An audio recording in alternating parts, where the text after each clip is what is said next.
Hey guys, welcome back to my channel Sociology with Mahima. In this video, we will discuss question 5 of MSOE 1 2026 assignment. The question is, discuss the relationship between the educational curriculum and the politics of domination. So, let's get started. Talk about the relationship between educational curriculum and the politics of domination. We are basically asking a simple question. Who decides what we study in schools and why? Many people assume that curriculum is neutral, that it simply contains useful knowledge for everyone. But that is not really true. Curriculum is shaped by people who have power in society, political leaders, dominant social groups, policy makers, and state authorities. Because of this, the knowledge that gets included in textbooks often reflects the interest, culture, and values of dominant groups, while the knowledge of marginalized or weaker groups is ignored or treated as less important.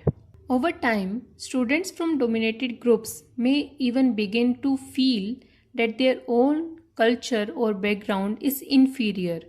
That is how domination becomes subtle and long-lasting. People start accepting it as normal. Now think about how curriculum is created. It is not designed randomly. It is controlled through state institutions, educational boards, bureaucratic systems, and political decisions. What is included, what is excluded, and what is emphasized, and even how subjects are taught. All of this involves political choices. For example, certain histories may be highlighted while others are silenced. Certain languages may be promoted while others are ignored.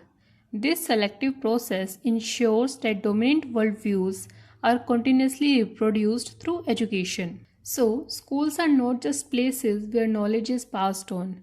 They are also spaces where power operates. In the 1970s, scholars from what is called the IGNOU Sociology of Education began questioning the idea that schools are neutral. They argued that schools are actually sites of struggle between different social and cultural groups. They also pointed out that not all schools are the same. Elite schools, middle class schools, and schools for the poor provide very different type of knowledge and opportunities. Children from elite schools usually receive education that prepares them for leadership and power, while children from marginalized backgrounds often receive limited training that restricts their mobility. So inequality gets reproduced through the education system itself. We can clearly see this in colonial India. Colonial education was designed to serve British interest. Indigenous knowledge systems were pushed aside, and European literature, science, and especially the English language were promoted. English became not just a language but a tool of ideological control. Instead of using force, colonial rulers used education to shape minds. Even after independence, many of these structures, centralized curriculum, examination system, and language hierarchies continued. This created a gap between what students learn in school and their real-life experiences. Language politics is another strong example. When one form of language, like Sanskritized Hindi, is promoted over regional dialects or Hindustani, certain caste and social groups benefit while others are marginalized.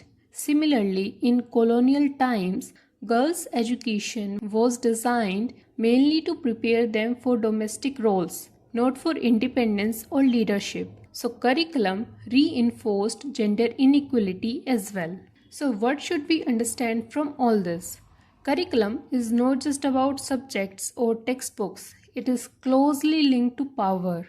It can either reinforce domination or challenge it. While education has the potential to liberate or empower people, it often ends up maintaining existing inequalities unless there is conscious effort to make it inclusive, critical, and reflective of diverse voices. That is the central idea behind the relationship between curriculum and the politics of domination. That's all for today's video. In the next video, we will discuss another question. So stay tuned. Thank you.